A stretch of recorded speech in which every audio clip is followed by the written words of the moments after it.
Are you so excited you cannot stand yourselves? Good, because I feel the same way about you. Welcome back. Tales from the Tomb. I mean, I guess welcome back if you've never seen me before. Yay, lucky you today. Guys, this is when I tell you stories. True stories, weird stories, sometimes spooky, weird, true stories from the tomb. Yeah, I randomly pick a tombstone and tell you the story of the person. I know. Who comes up with this stuff? Anyway, guys, today, this story requires emotional preparedness. Emotional readiness. There's stuff. Oh, where do we begin? There's a lot going on in this story. It's going to make you very, very mad. And then there's revenge, which should probably make you feel better. Okay, without any further ado, I'm going to tell you the story of this man. Sideways. This is Manuel Cabaza. Now, Manuel Cabaza, this story takes place in Key West. You know they're my favorite. Okay, Manuel Cabaza, he is a decorated war veteran. He owns a bar on the waterfront. You're a veteran, you own a bar, everyone loves you. They give you the nickname Isleño, which means the Islander. Now, everyone loved Isleño, but Isleño, he really loved one person, and her name was Angela. Okay, now, if Angela and Isleño's status today for social media had to have a category, the category would be complicated. Now, I'm going to start first with Angela's job.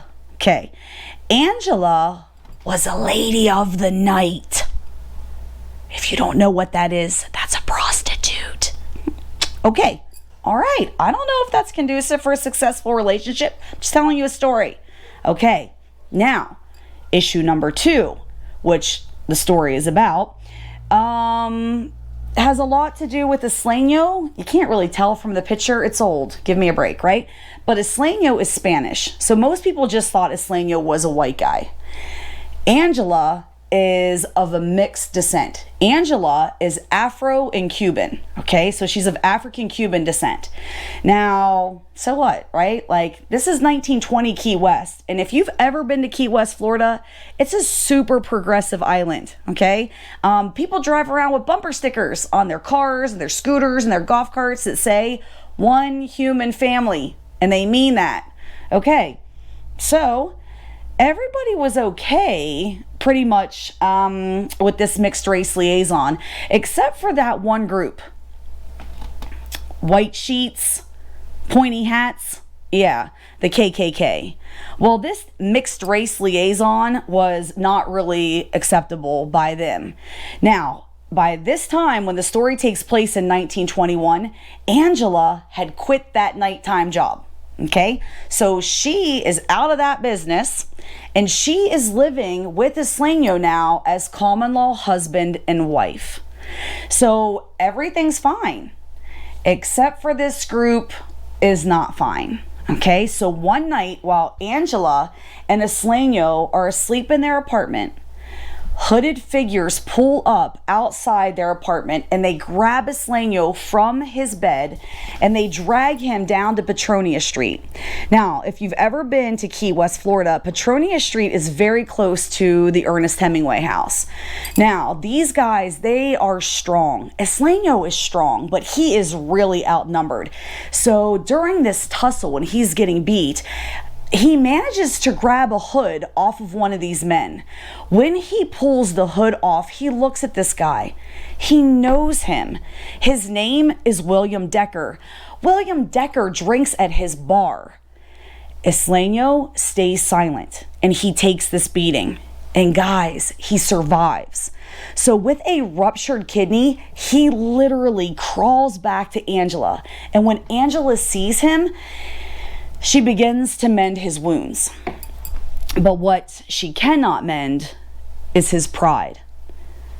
So, Isleño is a soldier. He grabs his army issue Colt revolver and he hails a taxi cab. Now, guys, I'm not exactly sure how that sounds, but a taxi driver picks up Isleño holding the gun. Isleño has to look pretty rough because he just really took a beating. And he tells the cab driver, "Find me William Decker's car." Now, the story says this cab driver with Isleño and his gun inside are driving all around Key West, Florida, up and down Duval Street, when finally Isleño sees William Decker's car. The cab driver pulls right up beside William Decker's car. Isleño leans out of his window of this car, of his taxi, and he aims the gun right at William Decker. And he says, "William, this is how a man kills another man." Yeah, looked a lot like that, because he shoots him point blank in his face, and William Decker is now dead in his car on Duval Street. So now Isleño again is rushing back to Angela. Of course, a crowd gathers. You know, Key West, Florida is 2 miles by 2 miles in 1921. This is not a huge place. So he runs back to Angela. And when he gets there, Sheriff Roland Curry shows up. And Roland Curry has 6 Marines with him. Okay, now don't forget, like, Isleño is armed, dangerous, for lack of a better word, super pissed off, right? He just murdered a man point blank on Duval Street. And regardless of why, you can't just shoot someone in the face, guys. Okay? I always feel like there's a lesson for Tales from the Tomb, too. I always feel there's a lesson. Today's lesson: don't shoot people in the face, right? Even if you're mad. Anyway, so Angela is like, oh my gosh, like, and Sheriff Roland Curry knows that Isleño knows that he's outnumbered. So these 6 Marines, they take Isleño to the jail. So once he is in the old jail, that double-crossing sheriff, because I bet you can guess that he also has a pointy hat. He tells those Marines, remember from the beginning of the story, I said this is really close to Christmas time. So he tells those 6 Marines, go home, be with your families. And unbeknownst to Isleño, who is in that jail cell, that double-crossing sheriff, he leaves that cell door unlocked. So later that night, those same hooded figures, -1, because he just got his face shot off, right? They pull up beside that old jail and they grab Isleño from his cell and they pull him outside of that jail and they finish what they had started. They beat him with baseball bats. They chain him to the bumper of their car.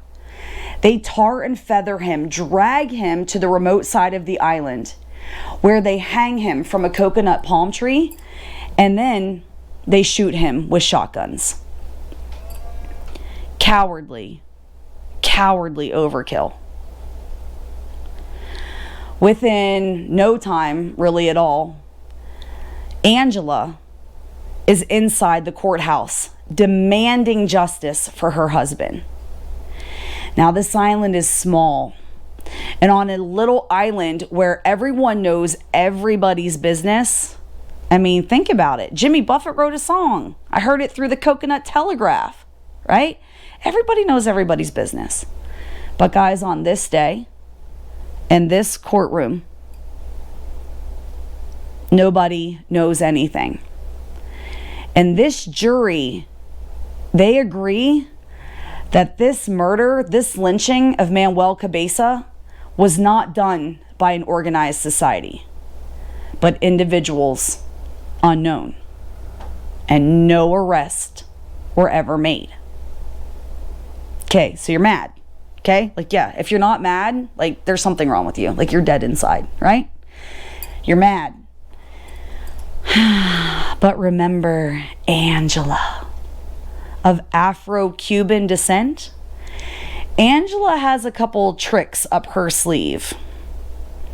She remembers her grandmothers and their teachings and their beliefs in Santeria. Now, for those of you that don't know anything about Santeria, it is like voodoo only darker. Within Santeria, they do believe in one God above all other gods, but they have these deities, like in Catholicism, they're saints. They have these deities that they worship and that you can call on for help in this situation. Revenge. So Angela decides that she is going to perform a ritual. She's going to snatch up a chicken. She cuts the head off. She drains the blood. She mixes the blood, the bones. She lights the candles, burns the incense, and she cries out to the Orishas, "Death to those who have harmed my husband." According to the story, the Orishas, they agree. One by one, every single man that was associated with the murder of Manuel Cabaza, Isleño, met a very untimely death. So this is a story of revenge. My favorite, because you can Google this, you can see what happened to all these guys, right? But my favorite is the story about that double-crossing sheriff, Sheriff Roland Curry. Now, different stories say different things, but I'm going to tell you my favorite version of the tale. It appears the Sheriff Curry was an avid swimmer. The man loved to swim, and he was such a good swimmer that he was a competitive swimmer. Same swimming hole every day, and he did the same routine every day, and the same swims every day. Very shortly after the ritual was performed, and Angela cries out to those Orishas, eyewitnesses say that that sheriff, he dove off his favorite swimming hole, his favorite pier, and he looks at the sky, like something at the sky like catches his eye, and he freezes up like a lead pipe, sinks straight to the bottom, drowns that day. Revenge is always so sweet. So people ask, how does this tale end? Do you know, to this day, no one has any idea what happened to Angela. She's not buried anywhere in Key West, Florida. So after the ritual, and no one is charged, I don't know if she was brokenhearted or if the curse works and she just left for fear of maybe somebody would find out. I don't know. But this is Tales from the Tomb. And Isleño, he was buried in the Key West City Cemetery, where it was a very modest and, hate to say, kind of poorly made grave. And then they decided a few years back that Isleño needed a military tombstone. He needed to be buried, and he needed to have the representation that a soldier deserves. So, at the end of this Tales from the Tomb, I'm going to show you two tombstones. The first tombstone was the original tombstone of Manuel Cabaza, and the second is the final tombstone of Manuel Cabaza. I hope you enjoy this tale of love and revenge.